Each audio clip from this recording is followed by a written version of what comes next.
Abram didn't question the fact that he was leaving, the relative safety of the numbers of the people that he was going to be living with, a walled city or whatever. He didn't question that. He just simply obeyed God. He learned a lesson that we all need to learn living in these tents that we live in. It's true that we do need to maintain our tents to the best of our abilities. We don't need to abuse our tents with alcohol or drugs or anything that we would put in them that would cause them harm. It's true that we need to not withhold anything from this physical tent that would keep it from functioning to the best of its peak or whatever. And I know people that spend huge amounts of time working on the tent, sweat, and I walk some, I do a few things like that, but we need to do those kinds of things, I guess, in moderation to take care of the tent the best we can. But no matter what we do, and I have really come to a realization of that in the past few years, this tent is going to fall apart someday.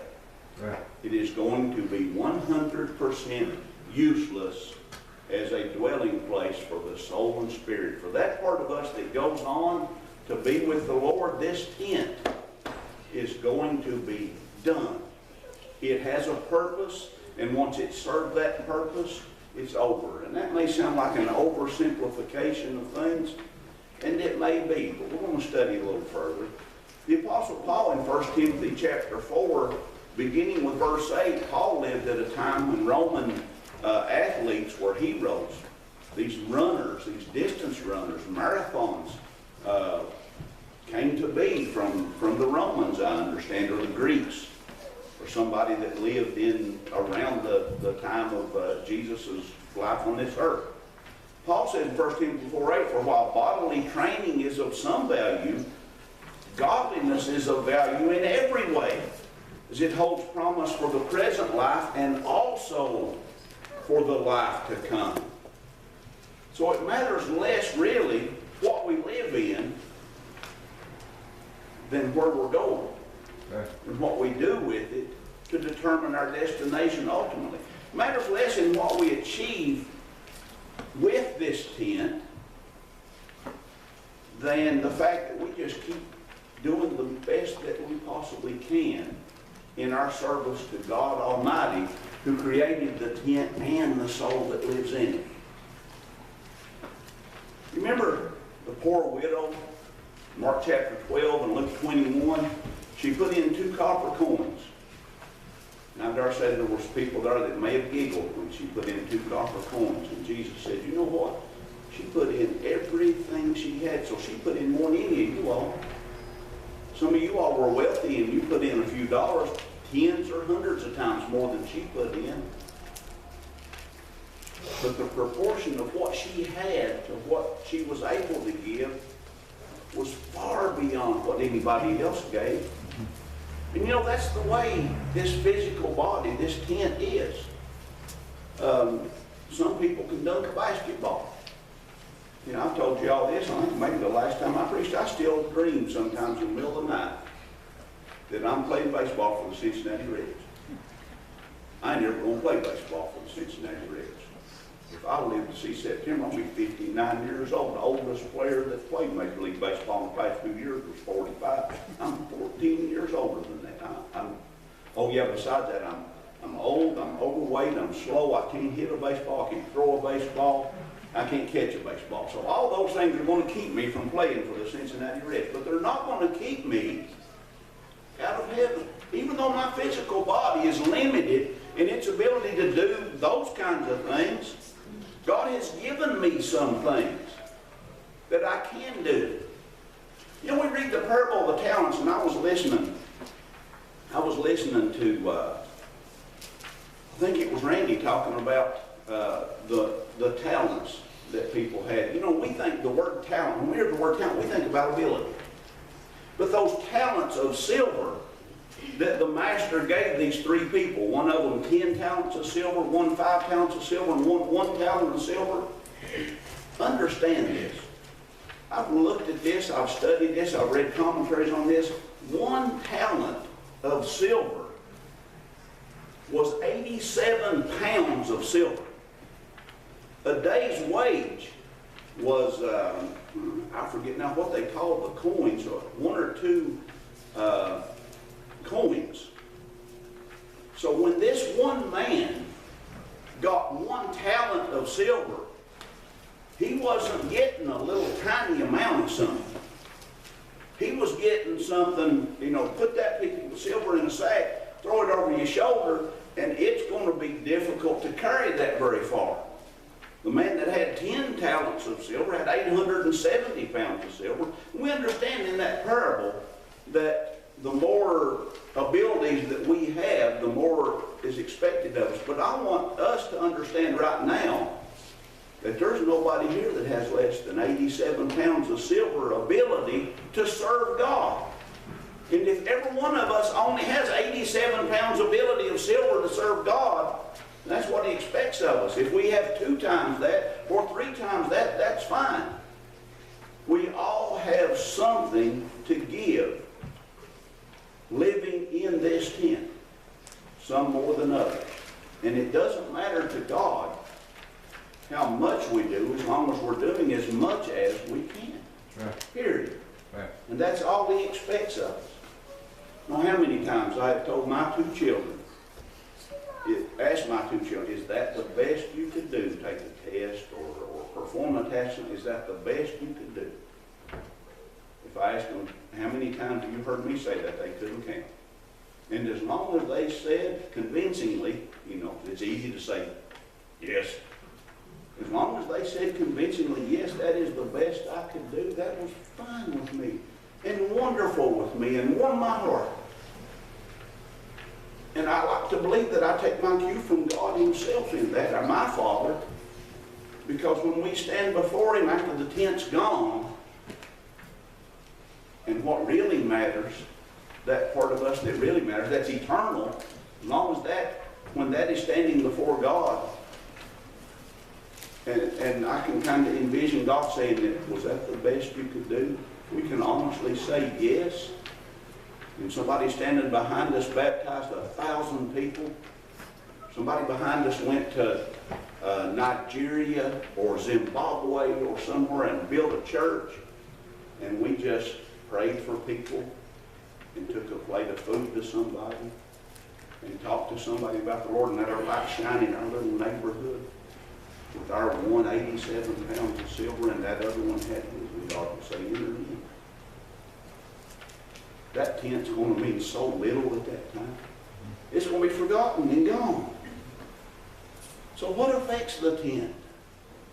Obviously sickness affects the tent. I remember a few years ago when I found out that I had gout. We went out on a vacation, and it was one of those picnic ground cooler vacations. The loaf of bread and the bologna and the ham and sweet tea in the jug and the plastic cup and foam plate vacation. Spent a whole week doing that. On the way home, I couldn't walk. My foot had swollen so bad. And I remember going to Dr. Tribbett and him giving me medicine for it, and I had to take medicine for a week or so, and I couldn't get out to cut my grass, mow my weeds. And that was my first memory, my first realization that this tent's not what it used to be. That sometimes I'm going to ask this tent, and it's going to say no to me. I was never so happy after that to get out on that little hillside right there on my driveway and get my weed eater out and be able to stand on that hillside. I remember throwing that weed eater over my head and just going, woo, because it felt so good to be able to walk and do a little something. And I realize now that there's going to come a time, if I live long enough, if God allows me to live long enough, naturally, that's going to be over and in my past history. So I'm going to have to pay somebody to do it or let them grow up and, or you know, end up somewhere where somebody's going to be taking care of me if I live that long. That's where we're all going if we live that long.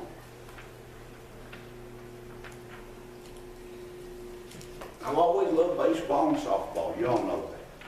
I'm a baseball kind of guy. Well, I let my son, who's much younger and I'm going to say not quite as wise as I am, even though I lack a lot of wisdom, talk me into going and playing softball with him. 2 summers in a row. And it's a whole lot of fun until I have to run. I was, the first time I did it, I hadn't played softball in about 18 or 19 years.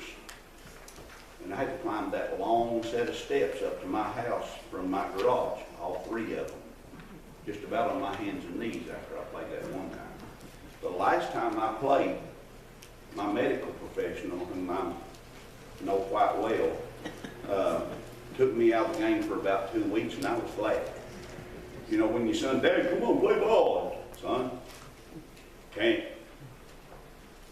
Doctor's orders.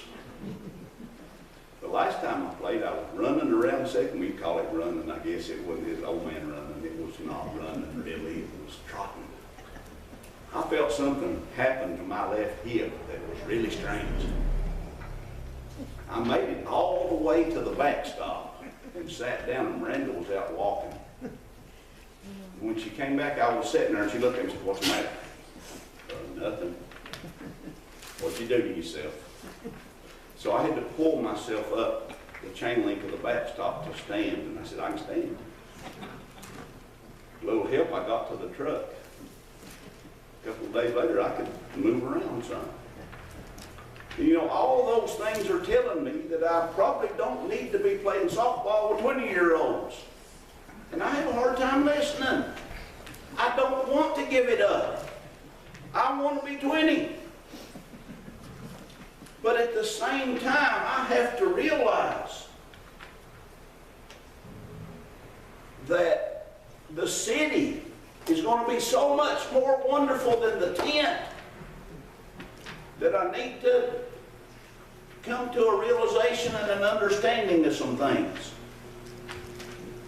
Sickness makes the city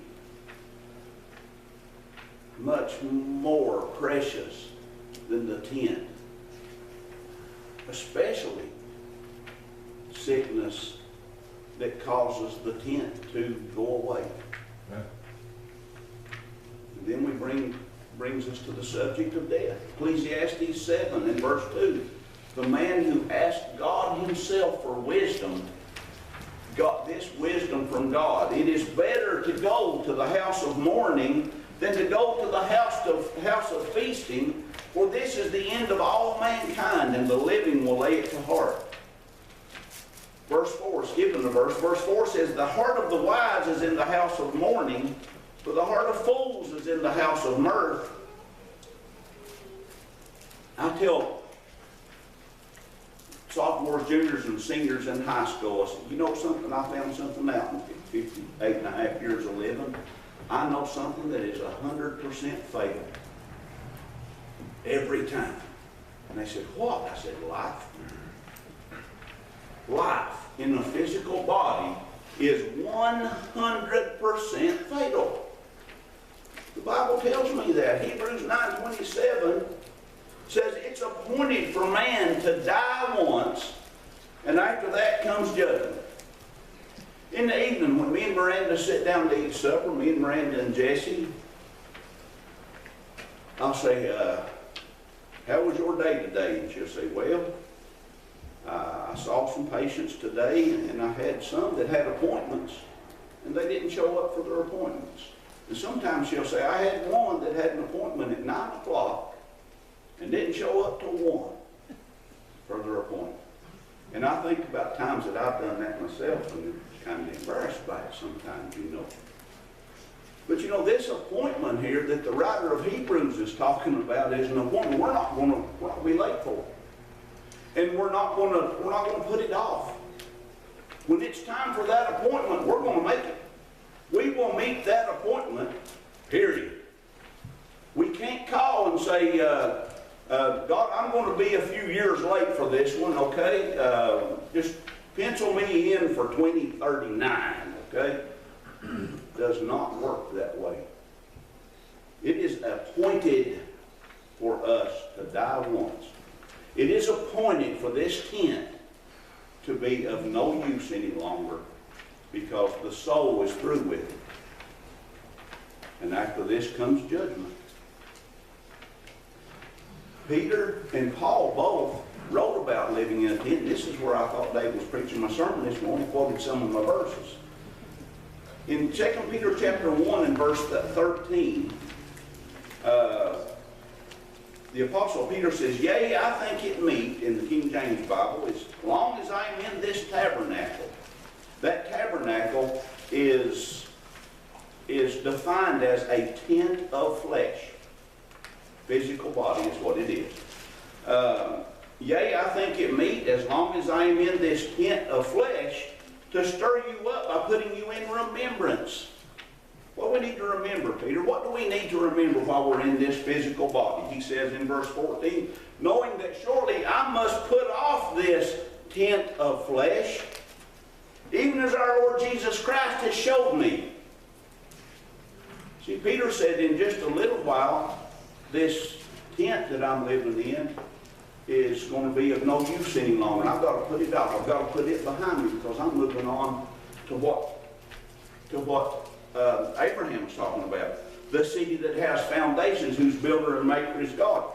Look at what Paul says in 2 Corinthians 5 and verse 1. "For we know that if the tent that is our earthly home is destroyed, we have a building from God, a house not made with hands, eternal in the heavens." Do you notice how similar that verse is in 2 Corinthians as this verse in Hebrews 11?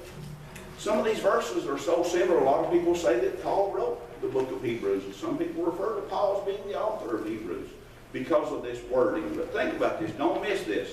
If this earthly home is destroyed, we have a building from God, a house not made with hands, eternal in the heavens. Verse 2, "For in this tent we groan, longing to put on our heavenly dwelling." I have to think that the Apostle Paul, at this time in his life, had come to that realization that this tent's not going to answer the call much longer. That something is going to happen to cause him to put off that tent. He says in verse 4, "For while we were still in this tent, we groaned, being burdened." Not that we would be unclothed, but that we would be further clothed, so that what is mortal may be swallowed up by life. I want you to notice something. Peter and Paul had the same attitude towards shedding this tent, because Peter and Paul had both walked with Jesus. One in the physical sense, the other in the spiritual sense. They had walked with Jesus, and they knew about the city that has foundations, whose builder and maker is God. They knew that something much more wonderful awaited them when this old tent started to decay. They knew, and there's not a negative, there's not a fearful, there's not a sad, there's not a heartbroken word in either of these two people's statements here. They are looking forward. They are eagerly anticipating shedding the tent. I want to be like that. I'm not there, but I want to be. I want to be a person who is ready to shed that tent when the time comes, to look for that city. Because I want to tell you something. This tent that I'm living in is reminding me more and more and more these days of sleeping in those tents up in the breaks and the gorge and things. It's not quite as comfortable as it used to be. There's no sad, forlorn, broken manner in these statements by Peter and Paul. There's enthusiasm in that. There's enthusiasm in knowing that they're putting off the tent. Peter basically says, you know what, as long as I'm in this old tent, I'm going to keep reminding y'all about Jesus, my Lord. Paul's saying basically, in walking around terms, no matter what happens to this old tent, we've got a whole lot better place to go with a good solid foundation. Amen. Not a sand or dirt or mud or rock floor. Sleeping in one of them tents on the ground, you always get a rock right there. It don't matter. There's always a rock right there. Paul had a thorn in the flesh. something.